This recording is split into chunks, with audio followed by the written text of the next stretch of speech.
Good morning, Butler Swink. So this weekend is going to be the 19th week of Ordinary Time, and here in Charles County, we had kind of a rough week. There was a couple from St. Catherine's, Greg and Vicky Pickerel, that someone came in their house like on a Friday night, or maybe it was a Friday night, or it was late one night, and shot them. And one was a lector, and on the parish council, just great Catholics, and they didn't expect, I don't think anyone expected them to be killed, and I don't think they knew that would be the last moment of their life.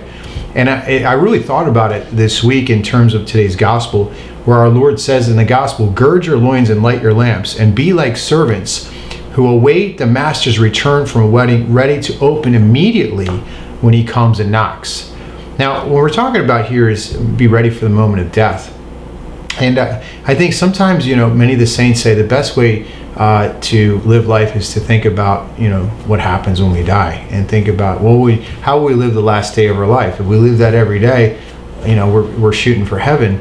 And there are two judgments that we talk about in the church. And at the end of time, when Jesus comes to judge the living and dead, it's called the general judgment. And at that moment, everybody in the world, all the bodies will come out of the ground and be united with the soul forever. And some will be in heaven, and some will be in hell, depending where they ended up after they died.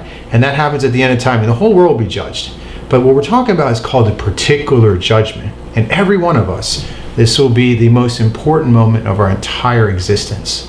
Okay, let me emphasize this. This is the most important moment of our entire existence, because our eternity depends upon the answer we give the Lord. Now, what is the particular judgment? The church teaches. Notice it says gird your loins, means get ready. Okay, it means it's a Jewish way of saying roll up your sleeves and prepare yourself for death. But at the moment of death, the church has always taught that immediately a soul is judged by God, and we receive our eternal reward, okay, or eternal punishment, or a purification. Okay, so there's three things that could possibly happen when we die. Immediately, we would go to heaven if we are perfectly holy. Secondly, immediately we go to hell if someone dies in a state of mortal sin, which is something to consider. Like, being in the state of mortal sin is the worst thing to be existentially. And thirdly, I think for a vast majority of people, for many, especially Catholics, probably a time of purification, where we would go through a purification until we perfectly love the Lord, and Jesus and God finishes the job that we didn't do on earth.